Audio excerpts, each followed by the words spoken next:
오늘 우리에게 주신 하나님의 말씀은 로마서 1장 1절에서 7절 말씀입니다. 찾으신 후 저와 여러분이 한 절씩 교독하신 후 마지막 절은 다 함께 합독하시겠습니다. 로마서 1장 1절에서 7절입니다. 예수 그리스도의 종 바울은 사도로 부르심을 받아 하나님의 복음을 위하여 택정함을 입었으니 이 복음은 하나님이 선지자들을 통하여 그의 아들에 관하여 성경에 미리 약속하신 것이라. 그의 아들에 관하여 말하면 육신으로는 다윗의 혈통에서 나셨고 성결의 영으로는 죽은 자들 가운데서 부활하사 능력으로 하나님의 아들로 선포되셨으니 곧 우리 주 예수 그리스도시니라. 그로 말미암아 우리가 은혜와 사도의 직분을 받아 그의 이름을 위하여 모든 이방인 중에 믿어 순종하게 하나니 너희도 그들 중에서 예수 그리스도의 것으로 부르심을 받은 자니라. 로마에서 하나님의 사랑하심을 받고 성도로 부르심을 받은 모든 자에게 하나님 우리 아버지와 주 예수 그리스도로부터 은혜와 평강이 있기를 원하노라. 아멘. 로마에서 하나님의 부르심을 받고 성도라 부르심을 받은 모든 자에게 하나님 우리 아버지와 주 예수 그리스도로부터 은혜와 평강이 여러분 가운데 우리 모두 가운데 함께하기를 주의 이름으로 축원합니다. 아멘.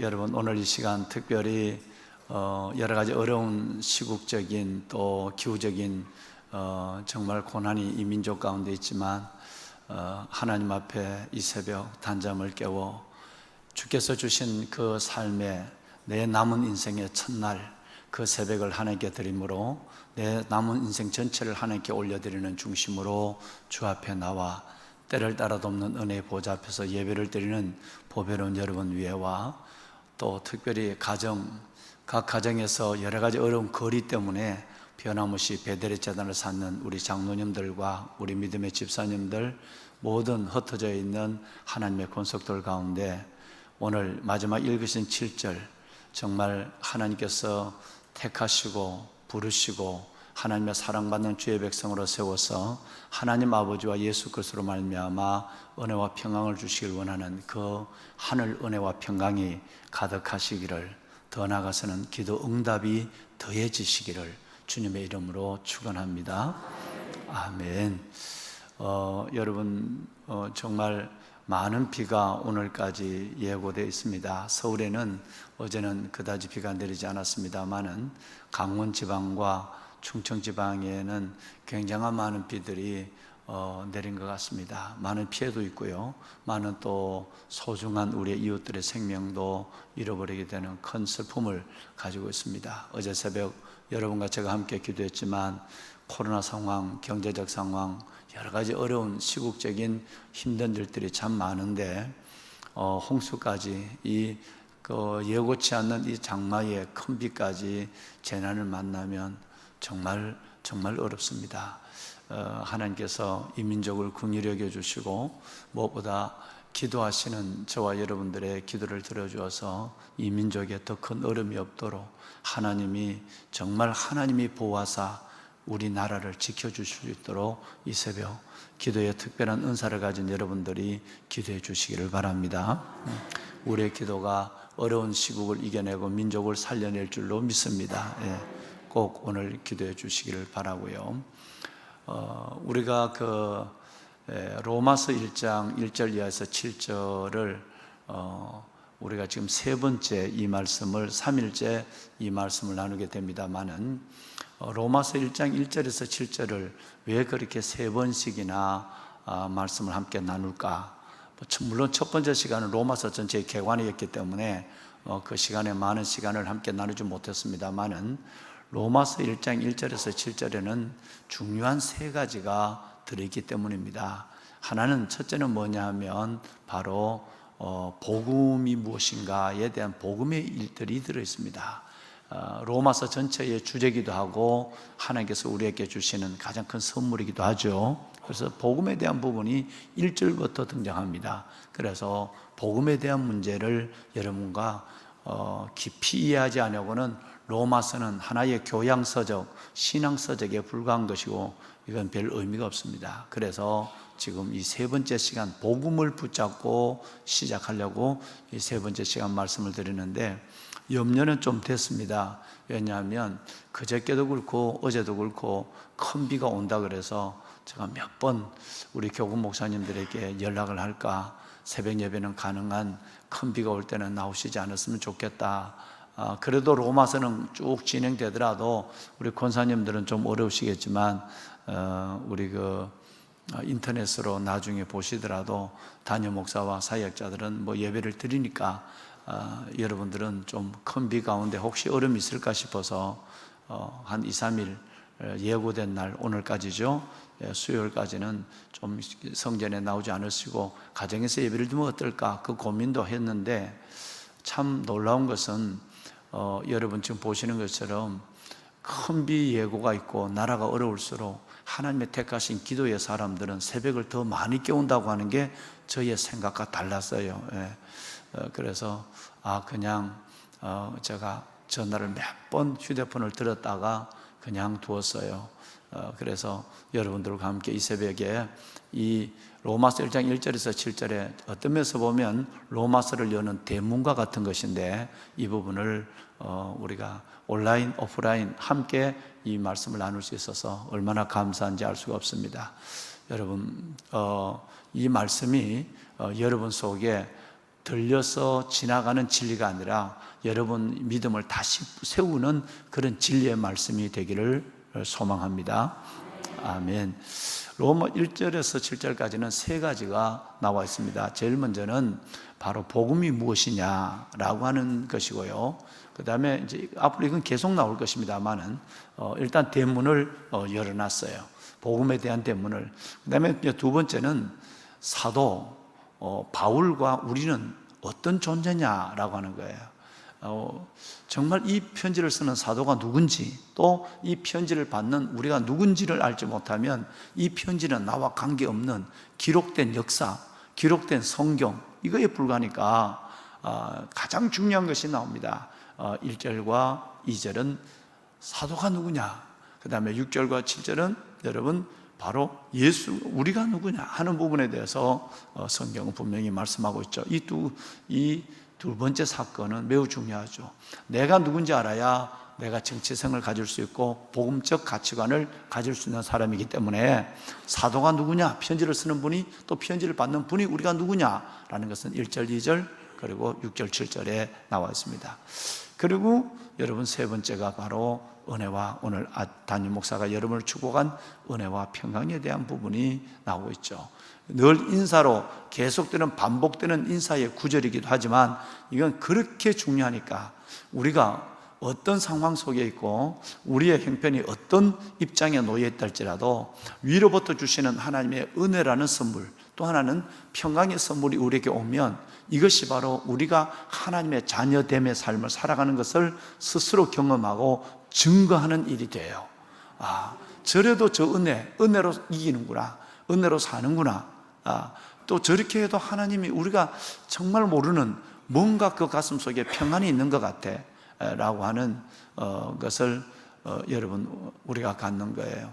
우리 이종수 권사님이 당분간 지휘를 하지 못할 텐데 우리 이종수 권사님이 참 고난이 귀한 생애를 지내왔습니다. 어제 저희 내외와 어제 정말 눈물의 상담을 하고 기도를 했는데 이종수 권사님이 그 가정의 그 복음 선교사예요. 선교사인데 이종수 권사님이 복음을 받고 어린 학교 다닐 때 복음을, 그 가정에 복음을 전한 첫 번째 전도 열매가 바로 밑에 있는 이종실 권사님이에요.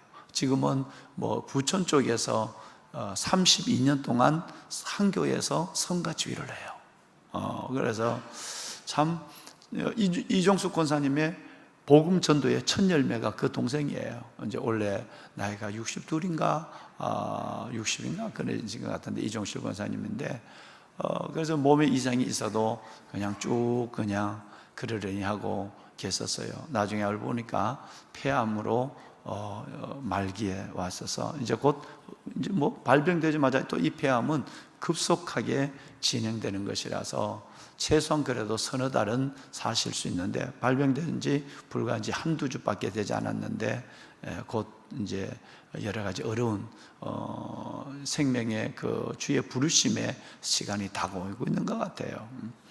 정말 참 안타까운 거죠. 이 이종실 권사님의 그 이야기를 들으면서 어제 내가 놀란 것은, 그런 가운데서 자기가 이제 온몸에 이제 다 암이 온몸에 퍼져 있으니까 그래도 뇌 쪽으로는 아직 암이 올라오지 않았어요. 그러니까 정신은 있어서 글을 쓰는 거예요. 잘 믿지 않는 남편, 아들, 이 아들들에게 이 이종실 권사님이 그렇게 편지를 쓰면서 무엇보다도 하나님 앞에 얼마나 큰 평안을 갖고 있는지, 이종숙 권사님 언니가 옆에서 그를 간병하며 지켜보는 가운데서도 너무너무 놀라운, 내가 복음을 전한 복음의 열매였고 내 동생이지만 어떻게 저럴 정도의 평안과 천국의 소망을 가질 수 있을까? 목사님 너무너무 놀랍습니다 라고 어제 저에게 정말 그 말씀하는 걸 보고 우리가 함께 울면서 기도했습니다만은, 여러분 정말 어떤 면에서 보면 그 고난을 본다면 왜 하나님께서 이렇게 열심히 일하는 하나님의 딸을 먼저 데려가실까? 하지만 주님께서는 우리가 알지 못하는 하나님은 선하심이 계세요. 하나님은 그 인자심과 선하심은 영원한 거예요. 어떤 면에서 어제 그런 얘기를 했어요.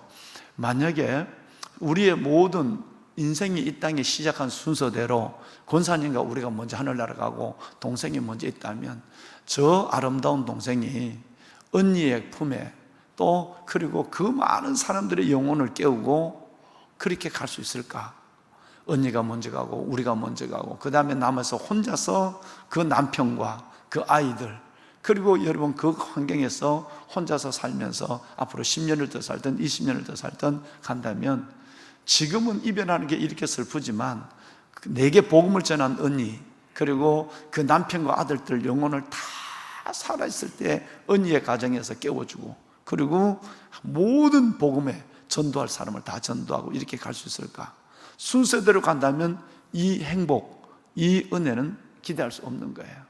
하나님이 가장 아름다울 때 하나님께서 가장 아름다운 모습으로, 그것도 뭐 올해 두세 달 가면 고통이 심할 텐데 하루하루 모든 것들이 다 정지돼 가고 있으니까 불과 이제 뭐 며칠 정도에 계시지 않을 것 같습니다만은, 담임 목사가 하나님 앞에 두 가지를 위해서 정말 많이 기도를 했죠. 첫째는 하나님, 우리 이종실 권사님, 나 보지를 못했습니다만은 우리 교회도 한번 오셨다는 것 같은데요. 우리 이종실 권사님, 하나님의 큰 권능의 손을 베풀어 주옵소서. 또 하나는 하나님, 만약 하나님이 그 영혼을 일찍 받으시길 뜻을 정하셨다고 한다면, 하나님 그 영혼 속에 말할 수 없는 평안을, 천국의 모습을 자녀들과 남편과 안 믿는 모든 사람들에게 보여주게 하여 주옵소서. 그 기도를 했습니다. 여러분, 누가복음 1장 말씀해 보시면 1장 28절에 마리아가 이 처녀가 애를 가졌어요. 뭐 이 당시는 단순하게 뭐 요즘같이 그럴 수도 있네 뭐 이런 정도가 아니라, 이거는 곧 죽음을 의미하는 거예요. 돌로 쳐 죽이거든요. 그리고 그 또 약혼한 요셉의 문제가 뭐 그렇다고 하더라도 이건 굉장히 어려운 거예요. 이건 생명을 건 거예요. 거기에 여러분 예수님을 잉태했어요. 성령으로 잉태된 건데 사람들이 그걸 믿으시겠어요? 지금도 그렇게 성경이 기록되어 있는데도 안 믿는 사람들이 너무너무 많은데, 너무 많은 게 아니라 대부분이죠. 그런데 그 당시에는 믿지를 않죠. 처녀가 애를 가진 것이 성령으로 됐다는 거, 남자를 알지 못한 데 됐다는 건 이해할 수 없는 것이고 그가 수용할 수 없는 거예요. 그런데 그때 천사가 했는 말씀이 놀라운 말씀입니다. 은혜 받은 자여 평안할지어다. 주께서 너와 함께 하시도다. 할렐루야. 여러분, 우리가 어떤 경황 없는 일을 만나도 두 가지가 이렇게 소중한 하늘의 선물이라는 거예요. 하나는 은혜, 그리고 은혜에 따라오는 평강이에요. 여러분, 정말 지금까지도 인생의 신앙의 여정 속에 크고 작은 많은 일들을 당했지만 하나님이 그때그때마다 여러분과 저에게 먼저 은혜를 주시고 평강을 주셨어요. 그래서 이겨내게 했어요. 여기까지 오게 하신 거예요. 그러니까 은혜와 평강은 하나님의 절대적 선물이라서 바울 서신에 표현할 때마다 은혜와 평강이 내게 있을지어다, 은혜와 평강이 있을지어다, 은혜와 평강이 있을지어다. 그래서 실은 지난번에 말씀드렸지만 시편 107편 30절 말씀에 보면 우리가 하나님의 은혜 가운데 평안한 중에서 하나님이 우리를 소원의 항구로, 그러고 나서 응답의 자리로 이끌어준다 그랬어요. 그러니까 먼저 우리에게 평강이 오고, 그러고 나서 하나님 응답이 그 다음에 온다는 거예요. 그러니까 평강은, 은혜는 응답 전에 오는 축복이에요. 할렐루야. 정말 이 어려운 가운데도 여러분께 이 은혜가 있기를 원하고, 바로 이어서 여러분 누가복음 1장 30절에 천사가 내가 남자를 알지 못한데 어떻게 내게 이런 일이 있느냐라고 했을 때 너가 여호와 하나님께 은혜를 입었느니라 이랬어요. 뭐를 입었느니라? 은혜를. 하나님께 은혜를 입었느니라. 여러분, 정말 여러분의 일생 가운데 끊이지 않는 하나님의 은혜와 평강이 여러분의 삶을, 영혼을 감싸 주시기를 원합니다. 그러면 됩니다. 아무리 어렵고 아무리 힘들어도 하나님의 위로부터 오는 은혜와 평강이 여러분과 저를 감싸주면 그러면 돼요. 이것이면 충분합니다. 넉넉합니다. 이것이 곧 응답입니다. 네. 자, 그러면 이제 오늘 1장 1절에서 7절의 말씀을 마무리하면서 세 번째부터 은혜와 평강부터 말씀을 했어요. 첫 번째가 어제는 말씀을 드린 거거든요. 사도가 누구냐? 바울, 이 편지를 쓰는 사람이 누구냐? 라고 했을 때 여러분 1절 말씀해 보면 예수 그리스도의 종이라고 그랬어요. 그리고 사도로 부르심을 받은 자라고 했어요. 이 바울은 예수 그리스도의 종, 어제 말씀드렸지만 이거는 절대적 복종이에요. 그리고 온전히 그의 소유된 존재예요. 물건 같은 거죠. 주인의 소유된 물건 같은 거예요. 사람의 종된 것도 어떤 면에서 보면 노예 시장에 나를 선택해 준 것도 감사한 거예요. 안 그러면 노예 시장에 묶여 있다가 굶어 죽는데 주인이 너라고 불러준 것도 감사하지만 우리는 누구보다도, 저와 여러분은 예수 그리스도의 종이에요. 창조주 하나님의 종이에요. 그러니 얼마나 대단한 은혜겠습니다. 바울은 예수 그리스도의 종이라는 걸 가장 먼저 내세워요. 그리고 두 번째는 하나님 앞에 하나님의 사도, 주의 증인으로 부르심을 받은 자다라고 얘기하고 있습니다. 여기서 여러분, 사도로 부르심을 입은 자, 근데 이 사도는요 아무나 사도를 붙이는 거 아니에요. 여러분 우리 같은데도 사도를 비유할 수 있지만 본래 우리는 사도가 아니죠. 왜냐하면 사도는 12제자 플러스 바울에게만 적용되는 단어가 사도예요. 12제자. 근데 유다는 중간에 사도로 있다가 빠졌죠. 마띠아가 들어갔죠.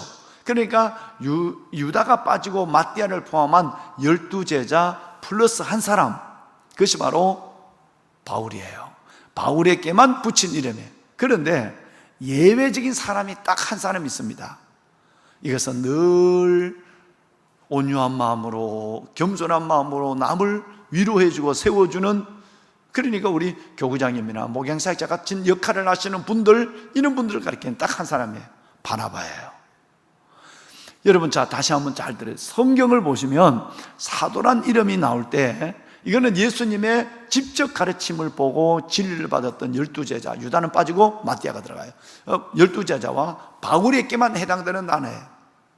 그런데 예외로 딱 한 사람에게, 성경에는, 지금 우리 있는 성경에는 여러분 저게 사도로 적하지 않지만 그 원어에도 이것이 그대로 나와 있는 사람 한 사람이 그 유명한 바나바예요. 있는 척 없는 척, 이름도 없이 뭐도 없이 빛도 없이 자신의 재산 전체를 하나님께 드리는 바나바는, 여러분 전체를 하나님께 드리는 거예요. 그걸 보고 아나니아와 삽비라가 나도 인정받아 보자 하다가 멸망했죠.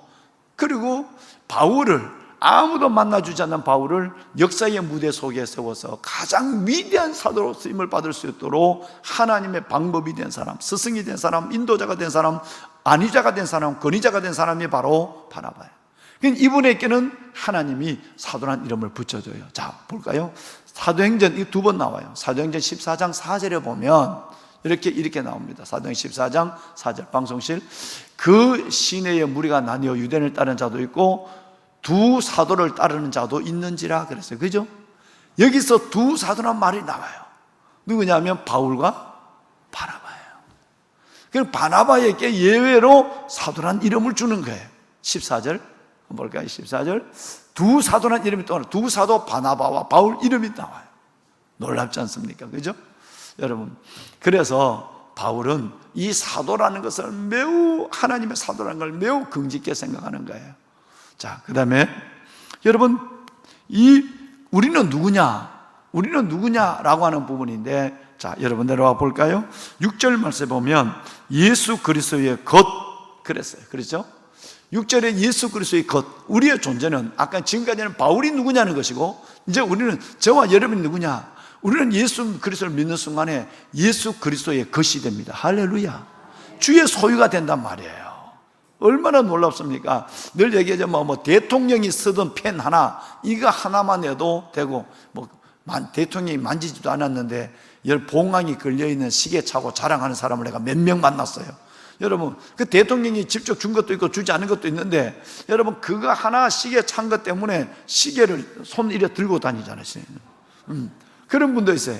여러분, 그 정도가 아닙니다. 우리는 하나님 아버지의 소유된 백성이에요. 왕같은 제사장, 거룩한 나라, 그의 소유된 백성. 그래서 예수 그리스도의 것 이랬어. 얼마나 이거 하나만으로 우리는 정말 당당할 수 있고요. 나는 예수의 것이야. 나는 예수의 사람이야. 나는 예수의 종이라고. 또 하나는 7절 말씀에 보면 아까 말씀드렸지만, 여러분, 성도라 부르심을 입은 자예요. 거룩한, 세상에서 구별된 백성, 하나님 앞에 구별된 백성이라 부르심을 입은 자들이 저와 여러분이에요. 할렐루야. 자, 그래서 우리는 이제 이 정체성을 잃지 말아야 됩니다. 나는 누구의 것이다? 예수의 것이다. 나는 예수의 것이다. 나는 예수께 속했다, 이 말이에요. 나는 예수의 노예다. 난 예수의 것이다. 나는 이것이 얼마나 우리를 당당하고 분명하게 하는지 알 수가 없어요. 또 하나는 나는 성도라 부르심을 입은 사람들이야. 세상에 있지만 저들과 같이 살아가면 구별된 무리, 성도가 아니에요. 나는 생각이 다르고 말이 다르고 살아가는 삶의 방식이 저들과 달라. 이건 다른 거예요. 아주 다른. 여러분, 이 두 가지가 우리의 정체성을 여러분 세우는 두 기둥과 같은 거예요. 예수의 것, 여러분 성도라 부르심을 받은 자, 여러분 이것이 바로 저와 여러분을 가리키는 거예요. 자, 이제 결론적으로 한 가지 얘기만 더 하고 마치죠. 자, 이제 바울은 1절과 2절에 복음 얘기를 하다가 그저께 말씀을 드린 대로 갑자기 중심을 잃어버리고 복음에 꽂히기 시작합니다. 그러면 복음이 뭐냐라는 부분이에요. 자, 복음을 설명하는데 제일 먼저는 복음은 미리 약속된 것입니다. 자, 복음이라고 하는 것은 이제 또 나옵니다. 앞으로 16절, 17절 나오고 3장에도 또 나오고 하는데, 복음은 예수 그리스도로 말미암아 우리에게 영원한 생명을 주신 것, 즉 예수 그리스도의 십자가에 죽으신과 부활, 그로 말미암아 나를 살려주고 영원한 생명을 주신 것, 이게 복음이에요. 이것을 우리가 성경적 언어로 얘기하면 로마서 3장 23절에 모든 사람이 죄를 범하였음에 내가 하나님의 죄를, 내 얘기입니다. 내가 하나님의 죄를 범하였음에 하나님의 영광에 이르지 못하더니, 하나님 24절 말씀에 보면 하나님의 은혜로, 여러분 예수 그리스도의 속량함을 받은 우리가 하나님의 은혜로 값없이 의롭다 하심을 받은 나, 여러분 이것이 바로 복음이에요. 할렐루야. 본래 우리는 하나님의 죄로 말미암아 여러분 우리는 하나님으로부터 떨어져 있는 원수들이었어요. 그런데 여러분 죄를 범해서 하나님으로부터 떨어져 있는 저희들이지만 그리스도 예수의 속량, 십자가의 죽으심으로 말미암아 하나님의 은혜로 값없이 의롭다 하심을 돈 주지 않고 노력하지 않고 의롭다 하심을 받은 우리, 여러분 이것이 바로 복음이라는 거예요. 그러면 이 복음은 무엇이냐? 미리 약속된 것이다. 오늘 읽으신 말씀에 보면 이 복음은 여러분 미리 2절 말씀에 보면 선지자들 통하여 그 아들에 관하여 성경에 미리 약속한 것이라고. 복음은 어느 한날 예수가 나타난 것이 아니라는 얘기예요. 자, 여러분 창세기 3장 15절에 여인의 후손에 대한 얘기가 나오는데 이 여인의 후손이 예수 그리스도를 가리키는 거예요. 뿐만 아니라 창세기 12장에 아브라함의 후손, 이것도 예수 그리스도를 가리키는 거예요. 그리고 더 나아가서는 예레미야 23장 5절 말씀을 보시면 한번 읽어볼까요? 23장 5절 여호와의 말씀이니라 보라 때가 이르리니 내가 다윗의 한 의로운 가지를 일으킬 것이라 그가 왕이 되어 지혜롭게 다스리며 세상에서 정의와 공의를 행할 것이며 그래서 때가 되면 다윗에서 이새에 다윗의 자손에서 한 가지, 여러분 순이죠, 새싹 한 가지 예수 그리스도를 이 땅에 보내어서 여러분 그가 왕이 되어서 온 세상 만왕의 왕 만유의 주가 되어서 온 세상을 다스리게 될 것을 예레미야를 통해서 먼저 미리 약속한 거예요. 로마서 16장 말씀을 방송실 좀 내가 올린 원고를 좀 떼어주세요. 로마서 16장 여러분 말씀을 보면 25절에 이렇게 됩니다. 나의 복음과 나의 복음, 예수 그리스도를 통해 주신 이 복음과 그리스도를 전파함은 언제부터? 영세전부터 감췄던 것이 이제는 그리스도를 통해서 나타났다는 거예요. 복음은 미리 하나님께서 우리에게 약속하신 것이에요. 또 하나는 이 복음은 1장 16절에 보면 바로 우리에게 구원을 주시는, 저와 여러분에게 생명을 주시는 하나님의 능력입니다. 그래서 복음을 노래하고 있는 거예요. 복음은 저를 살리는, 여러분과 저를 살리고 우리에게 구원을 주시고 우리에게 하나님의 우리의 모든 영과 삶을 일으켜 주시는 그 능력, 이 능력이 되는 것이기 때문에 바로 우리는 복음을 노래할 수밖에 없고 복음을 전할 수밖에 없고 복음, 여러분 그 안에서 우리는 기뻐할 수밖에 없는 거예요. 말씀을 마무리하겠습니다. 그러면 이 복음의 주체가 누굴까요? 바로 진리의 예수, 생명의 예수예요. 진리의 예수, 생명의 예수가 우리에게 복음이 된 거예요. 그러면 이 예수가 누구냐는 것을 바울은 계속 지금 설명해 가고 있는 거예요. 첫째는 3절 말씀이에요. 3절 함께 읽습니다. 그의 아들에 관하여 말하면 육신으로는 다윗의 혈통에서 나셨고, 그러면 그 복음을 주신 예수가 누구냐? 그것은 바로 육을 가지고 있는 사람이다. 완전한 인간, 완전한 하나님이라는 거예요. 예수 그리스도의 인성을 나타내는 거예요. 그 아들에 관하여, 예수 그리스도에 관하여 말하면 육신을 가지고 오신 하나님, 다윗의 혈통에서 나신 분, 그래서 바로 완전한 인간을 얘기하는 겁니다. 예수 그리스도의 인성을 말하죠. 그 다음에 이어서 4절에는 예수 그리스도의 신성이 나옵니다. 성결의 영으로는, 신성으로는 죽은 자들 가운데 부활하사 여러분 그 부활의 능력으로 하나님의 아들로 선포되었다, 이렇게 됐어요. 자, 예수 그리스도는 두 가지를 가지고 있습니다. 하나는 신성이에요. 4절에 말하는 성결의 영, 또 하나는 인성이에요. 3절에. 그러니까 신성과 인성을 가진 사람, 그리고 우리말로 하면 참 하나님, 참 인간으로 오신 분이 예수 그리스도, 그분이 바로 우리에게 복음이 되어 주신 분이에요. 자, 그러면 이 예수 그리스도의 신성은 어떻게 나타나느냐? 예수 그리스도의 신성이 두 가지로 나타나는 거예요. 하나는 예수님이 하나님의 아들의 신성이 있다는 것은 곧 기적으로 나타나는 거예요. 예수님이 베푸신 수많은 기적을 통해서 예수 그리스도의 신성을 나타낸 거예요. 또 하나가 바로 부활이에요. 기적과 부활과 기적이 예수 그리스도의 신성을 인성을 나타낼 거는 설명할 필요가 없죠. 왜냐하면 우리가 똑같은 모습으로 보였으니까. 똑같이 시장하셨고 똑같이 주무셨고 피곤하셨단 말이에요. 그러니까 예수 그리스도가 동정한 마리아에서 사람의 모양으로 나타났다는 것에 대해서 인성을 가진 분이라는 것에 대해서는 조금도 의심할 여기 없어요. 그런데 그분이 하나님이라는 것, 그분이 신성을 가졌다는 부분에 대해서는 많은 사람이 지금도 의심을 하고 있다. 그 신성의 증거가 두 가지입니다. 그분이 행하셨던 기적, 또 그분이 십자가에서 죽으시고 3년 만에 부활하신 부활, 기적과 부활이 예수 그리스도의 신성을 나타낼 거예요. 자, 여러분께 이제 여쭤 올리겠습니다. 마스크를 하셨지만 우리 한번 아멘 합시다. 여러분, 정말 2000년에 이 땅에 오셔서 저와 여러분을 구원하신 예수 그리스도, 그분은 완전한 하나님 신성을 가져서 기적과 부활로 그의 신성을 증거해 주신 분이고, 또 완전한 인간, 저와 여러분 같은 모습을 가져서 우리처럼 함께 고통을 당하고 그리고 여러분 줄이고, 여러분 그리고 그가 피곤해서 주무시면서 똑같은 인간의 모습으로 살아오신 참 인간인 것을 믿으시면 아멘 합시다. 아멘, 아멘, 아멘입니다. 보면은 여러분, 바울은 오늘 이것을 지금 설명하고 있는 거예요. 처음 인사를 하자마자 복음 얘기를 깨놓고, 복음이 뭐냐 말이에요. 나는 이런 사람이다, 복음을 위해서 일꾼된 사람이다 라고 하면서 복음을 얘기하는데, 이 복음은 바로 예수 그리스도다. 이 복음, 예수 그리스도는 육신으로는 다윗의 혈통에서 나신 분이고, 신성함으로는 바로 성결의 영으로는 죽어서 부활하셔서 우리에게 그 신성한 능력을 보여준 분, 그분이 바로 우리 주 예수 그리스도다. 그분을 인해서 우리는 하나님의 예수의 것이 되었고 성도로 부르심을 받고, 그분이 오늘 또 우리에게 성령으로 말미암아 매일매일 정말 우리 속에 매 순간순간마다 세상이 줄 수 없는 은혜, 그리고 또 하나는 평강이죠.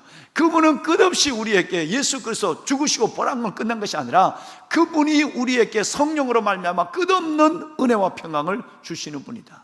이것 때문에 우리는 행복한 그리스도인의 삶을 살아갈 수밖에 없다. 그분 안에서 내 문제도 길이 있고, 예수 그리스도 그분 안에서 내 삶 전체도 여러분 오직 그분 안에서 소망이 있다. 할렐루야. 예수가 길입니다. 예수가 소망입니다. 예수가 해답입니다. 이 예수 그리스도의 복음을 가지고 있는 여러분들을 주의 이름으로 축복합니다. 아멘. 자, 우리 한번 기도하실까요? 두 손을 들겠습니다. 사랑하는 귀한 여러분, 나라와 민족을 위해서 하나님, 이 나라 민족을 긍휼히 여겨 주옵소서. 하나님, 특별히 오늘 로마서 1장 1절에서 7절까지 있는 이 복음을 저희들이 알게 하여 주시니 감사합니다. 내가 누군지를 깨닫게 하여 주신 하나님, 예수의 그리스도의 것, 주의 소유되긴 백성이 되게 하여 주시니 감사합니다. 이제는 내가 예수 그리스도의 성도라 부르심을 입은 합당한 자의 삶을 믿음으로 살아갈 수 있도록 인도하여 주옵소서. 예수 그리스도의 신성과 인성, 이것을 온전히 믿는 저희들, 하나님, 예수 그리스도의 그 놀라운 기적과 부활로 말미암아 예수 그리스도의 신성됨을 증거하여 주소서오니, 하나님, 우리 가운데 부활의 신앙을 허락하여 주옵시고, 우리의 기도 속에 하나님의 그 신성에 나타나심, 기적의 역사를 보게 하여 주옵소서. 이 새벽 가지고 난 모든 기도에 기적을 더하여 주옵소서. 부활의 능력을 더하여 주옵소서. 주님을 세 번 부르고 기도하겠습니다. 주여